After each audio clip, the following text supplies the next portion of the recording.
Shalom Aleichem and welcome to Machem Le'ira online smicha.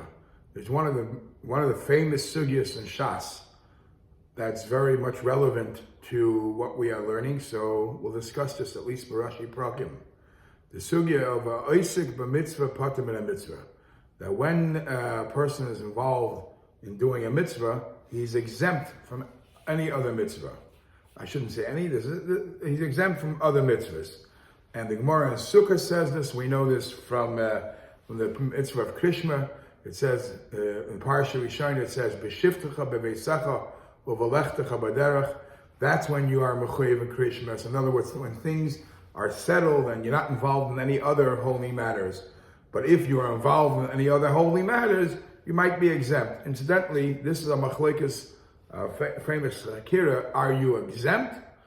But if you could still go ahead and do it later, or do it, you could still make a bracha, or you're not mechuyev at all. You're not only exempt, not only you're einus, but you shouldn't do it. If you do it, you might not even make a bracha. It's a famous hakira.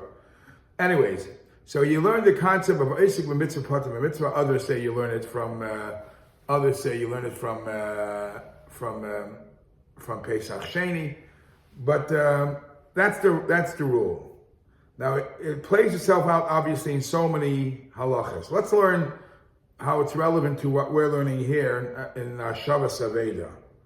In Shavas Aveda, I'm going to read it from the Alter Rebbe Shulchan Aruch Hilchos Mitzvah Pekadon, and the Alter Rebbe says in Seif Chav Dalid, Kol Shah Shu Osek b'Takanos Aveda, as long as he is involved, and pay attention to these words, in takanas ha'aveda, he's involved in taking care of the lost object, correcting it, because the Shulchan Aruch says you have to be very careful, make sure it doesn't get ruined. So as long as you are involved in fixing the aveda, hareza Osek b'mitzvah, and when you are Osek that mitzvah, pטור militing pas la'ani u'mishar mitzvahs.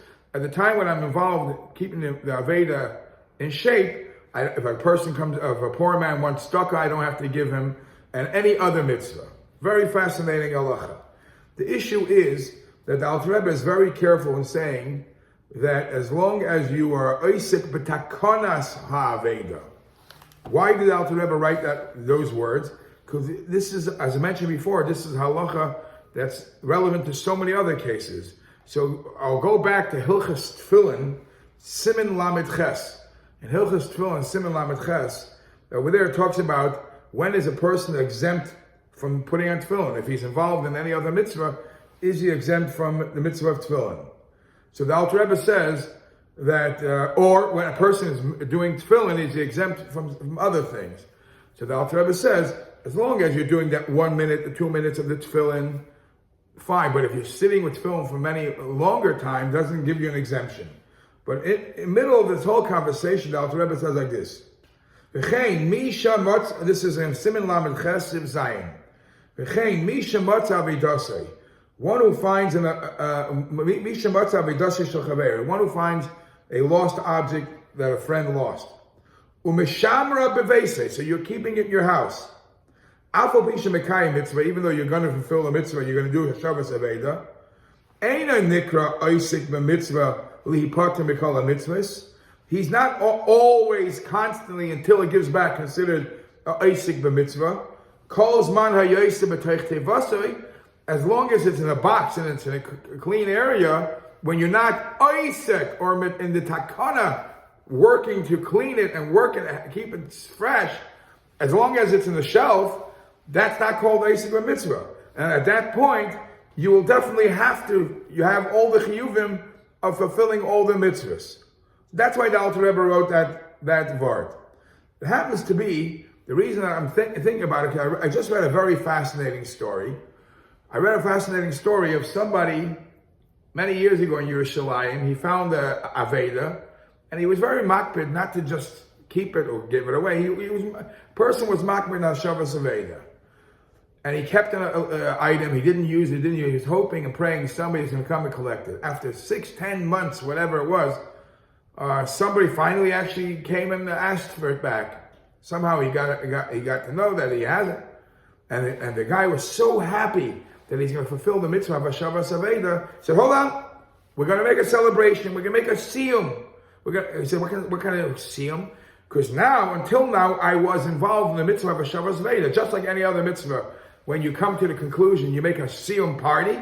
So now I'm finally finishing this mitzvah, fulfilling this mitzvah completely. I want to make a siyum. I want to make a celebration. So obviously he meant it very well. But in the Olam Alumdus, I was thinking, was he actually mekayim the mitzvah all the time? Or when he took it to his house with the intention to return, that was a mitzvah. And then every time he folded it to keep in shape as a mitzvah. But all those 6 to 9 months that he kept it wasn't a mitzvah. It's not. The only thing is, right now you're actually giving ha'ashev to shivim. So that's the grand finale. But it's not a mitzvah that is always in constant. This is again many other things too. Chazal say that a pikadon, if you're watching somebody for something, you also have to be very careful. You have to treat it very, very careful. This is Alter Rebbe in Hilchas Halva. The Alter Rebbe says in Sif Chav Beis, "U'kamoy shetzarich lizor b'shmiras pikadon." Just like, of course, if somebody gives you something to watch, you have to make sure it's taken care of. You also have to be careful when somebody gives you a mashkin, a down payment, a guarantee. He took a loan from you and he's giving you a mashkin, a collateral. So the collateral you have to treat very, very, very, very carefully. And Alter Rebbe says why? Because you are a shomer sachar. How am I a shomer sachar? I give the guy a loan, and my security for the loan is the fact that he gave me this to hold. If not for that collateral, I wouldn't give him the money. And I'm considered getting money for this. And I'm considered being paid, so I have to watch the item very much like a guy who's getting paid. How am I getting paid? So the answer is because it's a machlekes in the Gemara. The Gemara in Bמצוה Chavtes, there's a machlekes between Rabbi Yosef and Rabba. If a shomer pikadon, a shomer aveda is a shomer sachar or a shomer chinam. So over here by the mashkin, the reason why he's a shomer sachar, because at the time you give somebody a loan, that moment you're busy doing that mitzvah, you're exempt from the mitzvah tzedakah. So you got some reward, you got some financial payment that you didn't have to give away your money. Sounds funny, but that's the reason why in Shulchan Aruch there's a machlekes mechaber ramah. If somebody is holding a mashkin, and even though at the time of the mashkin, all the time till he pays, he's not doing a mitzvah. He didn't get reward. He got the reward. He's Isaac mitzvah at the time when he gave the loan. At that time, he's considered a shomer sachar.